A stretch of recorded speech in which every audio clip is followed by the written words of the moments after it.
Bonjour et bienvenue pour cette vidéo sur l'énergie au sens de l'individu ainsi qu'au sens du non personnel.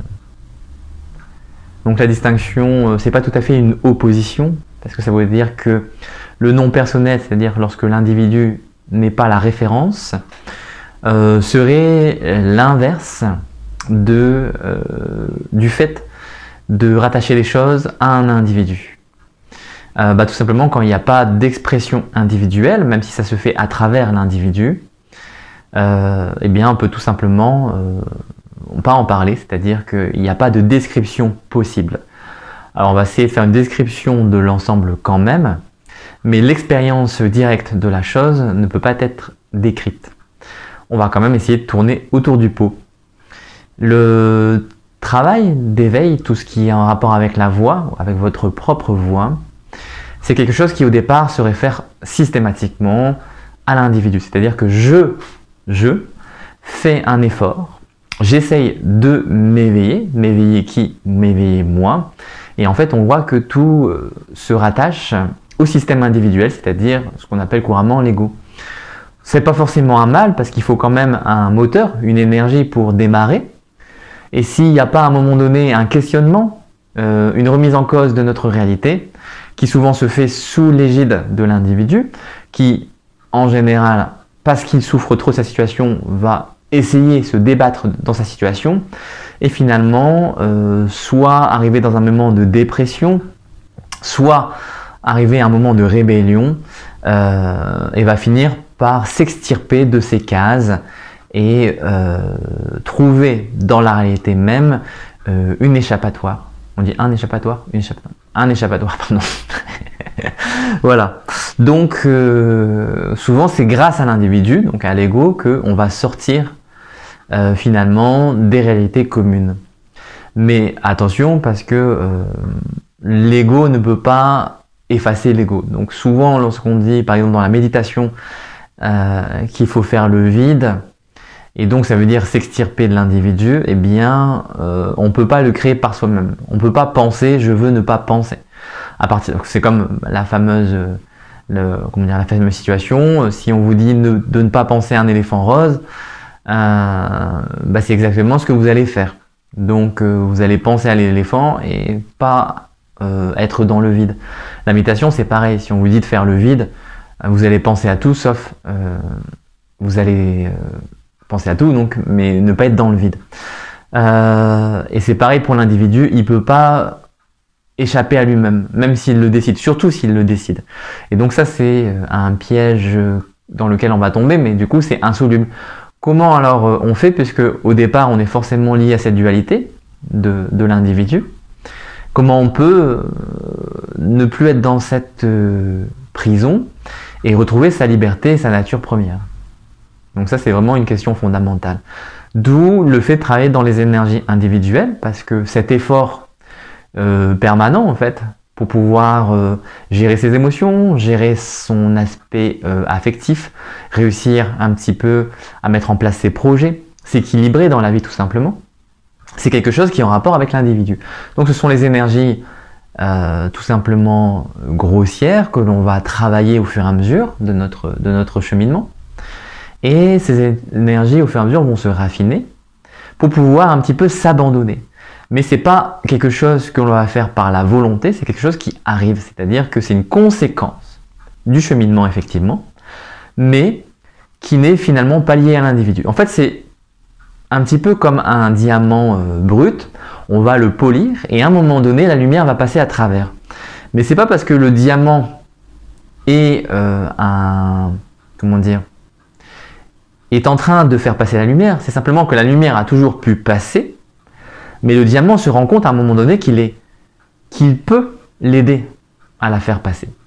Et donc, il se met à disposition de la lumière, et du coup, il brille. Et le diamant devient ce qu'il est réellement. Il se rend au service de la lumière, mais c'est pas lui qui est à l'origine de la lumière. Et bien l'individu c'est pareil, il va se rendre au service de la réalité, mais c'est pas lui qui est à l'origine de la réalité, c'est l'inverse, c'est la réalité qui est à l'origine de l'individu. Mais finalement, si on regarde bien, l'individu et la réalité sont une même chose.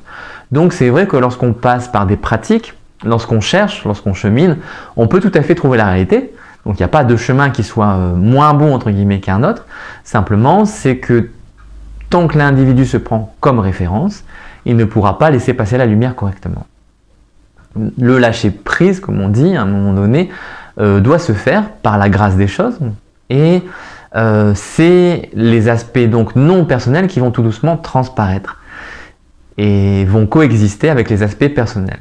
Donc ça veut bien dire qu'il n'y a pas effacement total de l'ego, hein, on n'est pas sans ego. Simplement, c'est que le travail souvent contraire de l'ego qui va essayer de tout faire pour s'accaparer les choses, s'approprier la réalité, pour pouvoir avoir l'impression de dominer, d'avoir un pouvoir quelconque, eh bien ce jeu va cesser, ce jeu J-E-U, hein, et du coup le jeu peut persister, mais il n'est plus au centre. C'est le grand jeu, J-E, grand J-E, qui va se placer au centre des choses, et donc ce sont ces énergies-là, qui sont des énergies impersonnelles, qui vont pouvoir s'incarner au sens personnel. Je ne sais pas si vous me suivez, hein. Donc le personnel et le non personnel, ce qui est et ce qui est non-être, vont pouvoir arriver à une sorte d'entente cordiale dans laquelle l'un et l'autre trouvent leur expression. Et donc cette harmonie, on pourrait dire, c'est l'harmonie du corps et de l'esprit. Et dans cet alignement, eh bien, on va pouvoir laisser transparaître des énergies qui apparaissent comme les expressions de mon individu, mes qualités propres, mon caractère, mes envies, ma volonté. Et en même temps, laisser passer la lumière, celle qui ne nous appartient pas, celle qui est simplement la réalité, qui va s'incarner dans ce flux, dans ces énergies-là. Donc, il va y avoir un aspect supplémentaire, c'est-à-dire que notre geste ne nous appartenant plus, il y aura une dimension, on va dire, supérieure, pour utiliser un vocabulaire, mais c'est pas supérieur dans le sens où c'est meilleur, c'est simplement supérieur par le fait que ça se superpose, ou en tout cas ça soutient le mouvement que l'on va avoir en tant que nous-mêmes. Donc par exemple, si je parle, la parole au départ ça va être quelque chose que je vais réfléchir, c'est un acte de réflexion, quelque chose qui m'appartient en propre, que je vais considérer comme étant ma propre pensée et que je fabrique par un ensemble, par un assemblage de mes connaissances, de mon expérience, de mon envie du moment et de mon inspiration qui vient en partie de mon intuition, mais également de ce qui me semble adapté par rapport à la situation, sur le moment. Et puis au fur et à mesure, la parole va prendre de plus en plus de non-existence, c'est-à-dire qu'elle va venir du non-être, c'est-à-dire de la réalité même, celle qui n'est pas encore incarnée. Et elle va trouver sa forme au sens où le vocabulaire employé correspond à une forme individuelle, mais la parole ne sera pas à l'origine celle de l'individu.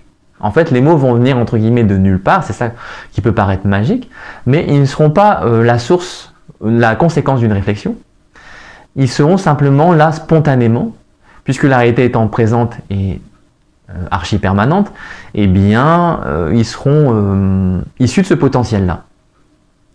Le vocabulaire, bien sûr, peut être celui, en tout cas, peut prendre les couleurs bien typiques d'une personne, mais si on regarde fondamentalement, l'énergie dont ces mots sont issus n'appartiennent pas à une personne en particulier. N'importe qui, en fait, sur la Terre aurait pu avoir ces mots-là, peut-être sous une forme filtrée qui correspond à sa propre brillance, mais ce seront les mêmes mots, c'est-à-dire la même essence. Et donc, dans la parole, il y a cette énergie-là, celle qui vient de notre source primordiale, et puis, en tout cas pour les individus qui sont suffisamment ouverts et non existants au sens de l'ego, pour pouvoir laisser transparaître la lumière, et donc cette lumière va apparaître, mais sous une forme filtrée, et c'est celle de l'ego, c'est-à-dire de l'interface. L'individu va prendre les mots qui lui sont propres, correspondent à son expérience. Parfois, il va peut-être quand même utiliser un vocabulaire qui ne lui est pas propre lorsque la source le nécessite, ou les conditions requises font passer par quelque chose qui n'est peut-être pas tout à fait la personnalité habituelle de la personne, mais en général, ça va prendre la teinte que les gens connaissent liée à l'individu. Donc en fait, vous voyez qu'il y a tout à fait cohérence, c'est-à-dire qu'on n'a pas besoin de disparaître. Et par exemple, si on voit sous certaines formes de canalisation, comme on dit, des gens qui tout d'un coup prennent une grosse voix comme ça et puis changent complètement de caractère et de vocabulaire, c'est pas forcément nécessaire. C'est-à-dire qu'on va pas forcément prendre la voix du soi et devenir complètement illuminé, mais on peut rester soi-même sans être une personne qui se croit le centre de toute chose. Donc, dans les énergies non individuelles, on va retrouver une sorte de joie, une présence, on va ressentir une sorte d'unité, on va vivre des expériences de manière, comment dire, complètement transcendantale, c'est-à-dire que c'est au-delà des sens humains, c'est quelque chose qu'on ne peut pas expliquer, c'est comme si on avait 10 000 sens en même temps, au-delà des 5 sens ou du 6e sens, et qu'on vivait tout sur des plans complètement, comment dire, marginaux, c'est-à-dire qui nous échappent complètement, et pourtant on les vit bel et bien. Donc c'est plus forcément une réalité concrète, bien que ça s'immisce aussi dans la réalité matérielle, on va dire. Quand je dis concrète, ça ne veut pas dire que les énergies invisibles sont non concrètes, mais ça veut simplement dire que la plupart du temps, on ne les capte pas. Donc, je voulais dire dans la matière. Dans la matière, ça va se vivre aussi, puisque le corps, le son, les différentes perceptions vont aussi vibrer différemment. Lorsque l'énergie de l'invisible, c'est-à-dire l'énergie de la réalité, va s'immiscer en nous, dans notre prestance, dans notre manière d'être. Et il y a quelque chose en soi qui va arrêter de fourrer son nez dans les affaires du réel. Bien sûr, vous l'avez reconnu, c'est l'individu, l'ego. Et il va simplement agir de manière fonctionnelle, donc pour pouvoir bouger de manière pratique, faire des choses concrètes, parce que si on est juste dans le vide et dans le néant, il n'y a pas d'action physique possible, mais le vide peut s'incarner sous forme d'action, lorsqu'il est dans l'énergie d'action, et on peut travailler de manière, comment dire, comme un yoga, comme un karma yoga, faire des actions dans la réalité, aider les gens, s'aider soi-même, travailler, réfléchir, sans pour autant laisser tomber l'aspect non individuel. C'est-à-dire que l'individu va faire les choses pour lesquelles il est fait, mais il n'y aura pas de sensation que l'acte lui appartient. Et donc à partir de ce moment-là, la lumière passe, comme on dit. C'est quelque chose qui va donner aussi différents états. C'est-à-dire que bon, j'en parlerai peut-être dans une autre vidéo, je pense, parce que ça nécessite, c'est vraiment un sujet complexe, mais à travers les différents états de conscience, donc à savoir, il y a 4 états, les 3 états classiques, qui sont la veille, le rêve et le sommeil, et puis il y a le 4e état. Donc, je ne vais pas parler du 4e état, pas ici, mais dans les 3 états, en général, on prend comme référence la veille. La plupart des individus vont se référer, puisque eux sont dans une énergie individuelle, à la veille, et pour eux, le rêve et le sommeil ne se définissent qu'à partir du fait d'être réveillés. Donc, ils ont l'impression que lorsqu'ils dorment et qu'ils se réveillent, c'est normal, puisque il y a un individu qui s'est échappé dans le domaine du sommeil, et puis il y a un individu qui se réveille et qui sort de son état de sommeil. Mais c'est plus du tout la même chose lorsque on veille, on rêve ou on sommeille dans des énergies qui sont non individuelles. La référence n'est plus la veille, puisque la veille est largement attachée à la sensation d'être un individu. La conscience va changer, et du coup le rêve prend un statut à part entière, le sommeil prend un statut à part entière, et il y a une conscience continue, permanente, qui se perpétue au-delà de chaque état. Donc dans la veille, on voit que s'immisce aussi du coup du rêve et du sommeil, et dans le rêve exactement comme dans la veille, on verra que les 2 autres états aussi s'immiscent, et puis dans le sommeil c'est pareil, c'est-à-dire que dans le sommeil on peut aussi veiller, même si la plupart du temps on n'a pas l'impression du tout d'être conscient, eh bien on voit que la conscience continue, ou en tout cas on en a l'intuition, si ce n'est l'expérience directe.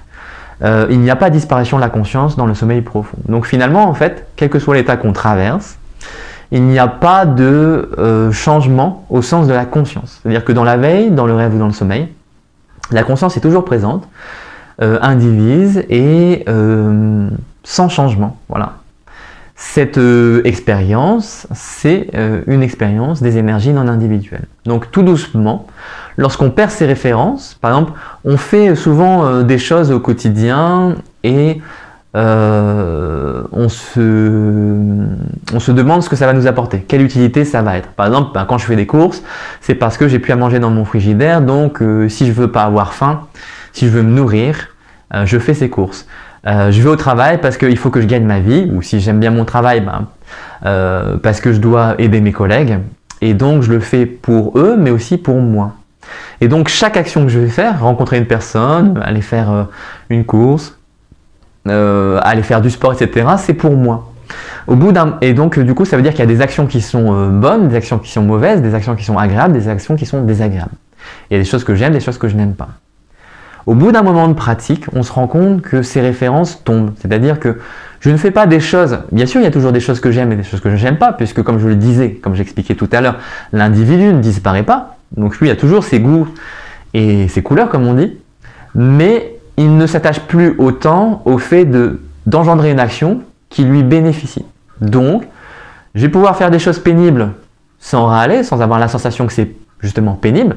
Je les fais sans forcément les aimer, parce que, en tout cas au sens de mes goûts, mais je les fais sans non plus éprouver de souffrance, parce que simplement l'action doit se faire. C'est-à-dire que l'énergie me porte, par exemple, si je ne fais pas le ménage dans ma maison, au bout d'un moment c'est le souk. C'est plus vivable, même s'il y a des personnes qui peuvent se contenter de simplement un peu d'espace, même si c'est très encombré et très sale. Mais souvent on n'est pas bien dans une maison qui n'est pas rangée, qui est sale, on se sent plus chez soi justement parce que notre espace vital est encombré. Eh bien on va faire le ménage, mais la plupart du temps on souffle un petit peu. Ou si vous n'aimez pas le ménage, il y a sûrement des choses que vous n'aimez pas faire. Par exemple la vaisselle. Il y a toujours des choses qu'on n'aime pas faire. Mais à force de travailler, de pratiquer, de lâcher prise, en fait, d'oublier en fait que l'individu a besoin de se satisfaire d'une raison pour faire les choses, et surtout d'en tirer un bénéfice, eh bien les énergies vont commencer à agir par elles-mêmes, et donc on ne se pose plus la question du travail ou du non-travail, les choses se font, et finalement quand elles sont faites, on ne sait plus qui les a faites. Est-ce que c'est l'individu, est-ce que ce n'est pas l'individu? Simplement c'est l'énergie individuelle qui a transmis, qui a manifesté des énergies non individuelles, donc la réalité pure. Et dans ce sens-là, on voit que progressivement, la méditation entre progressivement dans toute la vie, c'est-à-dire la méditation, c'est ce que j'appelle être tout simplement. Bien que ça soit tout simplement, c'est extrêmement difficile d'être tout simplement, mais dans chaque action, même la pensée même si on va avoir tendance à avoir un petit peu moins d'agitation, de cogitation, eh bien même la pensée elle-même n'est pas dérangeante, dans le sens où tout est accepté, tout est à sa place, et même les épreuves, les énergies de souffrance vont manifester le réel dans toute sa splendeur, c'est-à-dire quelque chose qui finalement ne nous appartient pas. Donc je ne vais pas m'approprier la souffrance, je ne vais pas m'approprier les épreuves, je vais simplement et purement les vivre.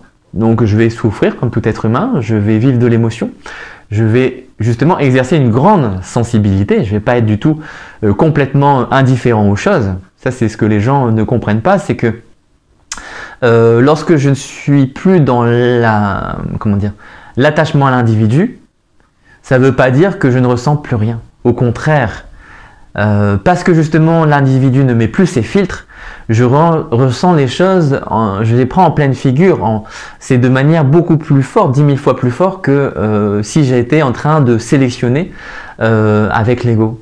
Puisque je mets en fait des lunettes lorsque mon individu est en train d'agir, donc il y a plein de choses que j'ignore. Mais quand je mets plus ces lunettes, j'ai les énergies purement dans le ressenti, dans la perception, dans le vécu. Et là, c'est justement parfois plus difficile que lorsque j'avais mes lunettes. Donc les filtres de protection ont un sens à un certain moment donné, mais à d'autres moments, ils peuvent se retirer.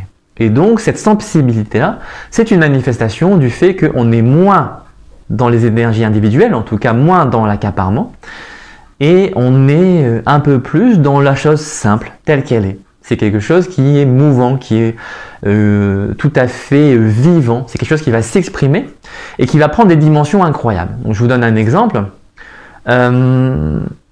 Quand je rencontre une personne, notamment quelqu'un que je connais, comme on dit, avant, il y a longtemps maintenant, je voyais cette personne et tout de suite, même si ce mécanisme a probablement encore lieu aujourd'hui, je ne dis pas que la mémoire n'existe plus, mais elle est beaucoup moins active maintenant.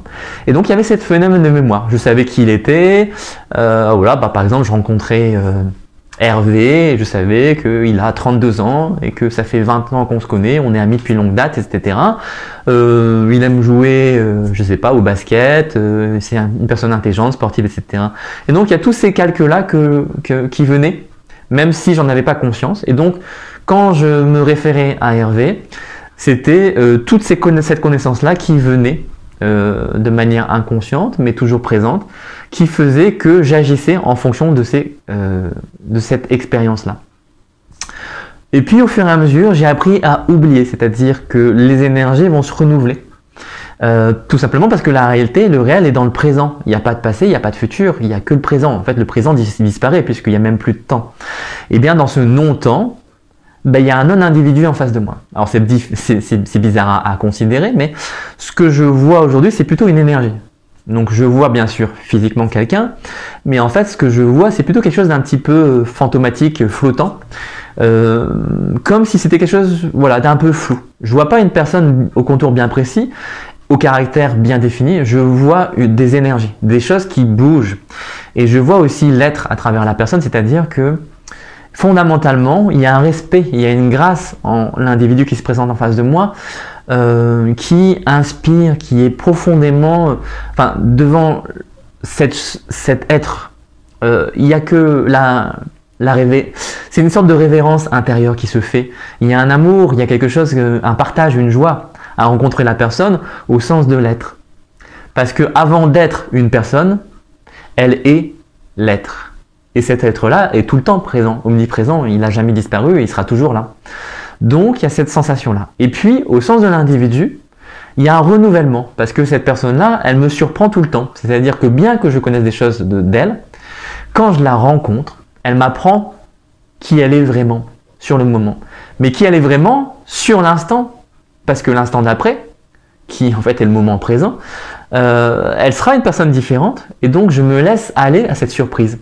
Et c'est ça en fait aussi, se laisser aller aux énergies, indifférenciées, en tout cas non personnelles, c'est d'apprendre la surprise. C'est-à-dire que plutôt que de calquer toujours mon filtre de connaissance, se dire ah ouais cette chose-là je la connais, c'est banal, c'est archi connu, de toute façon moi je connais tout, voilà quoi. Je suis blasé, comme on dit. Non, c'est la surprise totale. Les choses que je connais, non, je les connais pas.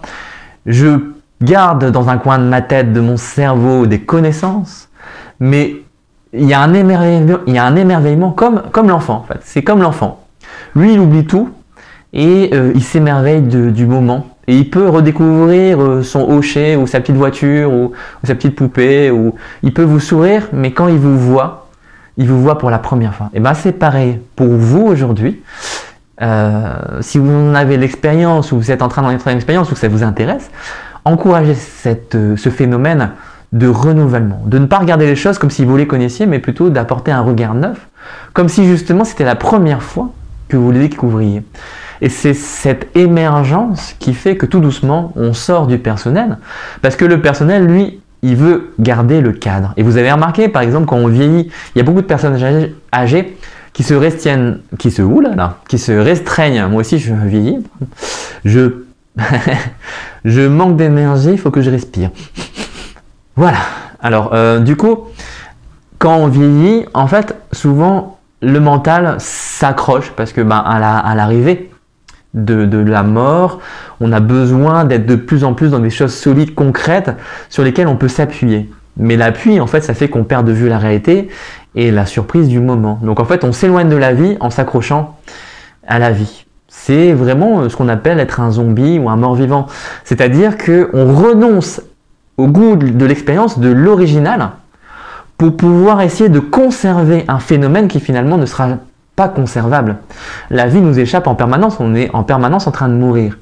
Donc il faut accepter ce phénomène et rencontrer la mort comme l'instance de la vie. C'est quelque chose en fait qui est la surprise des énergies non personnelles.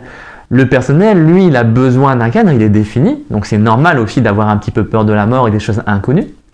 Mais il y a quand même un certain lâcher-prise que l'on peut tout doucement engendrer par une cultivation d'un état d'esprit, d'un vide, qui fait qu'on a un peu moins peur de ce qui n'est pas connu, et on va accepter tout doucement de rentrer dans des choses un petit peu marrantes, des aventures complètement surprenantes, et aller à la rencontre des choses, aller à la rencontre des gens. C'est quelque chose dont on peut avoir de moins en moins peur et qui peut nous faire énormément plaisir, parce que finalement, au lieu d'avoir une vie qui se répète et d'avoir toujours les mêmes rencontres, de faire le même travail, d'avoir le même loisir avec les mêmes personnes de la même manière, d'avoir toujours les mêmes plaisirs qui finalement, au fur et à mesure, deviennent de plus en plus fades, et bien en fait, comme on découvre tout de manière récurrente, il y a un goût de la joie de découvrir qui est tout le temps là, et ça renouvelle une sorte, même ça fait grandir une sorte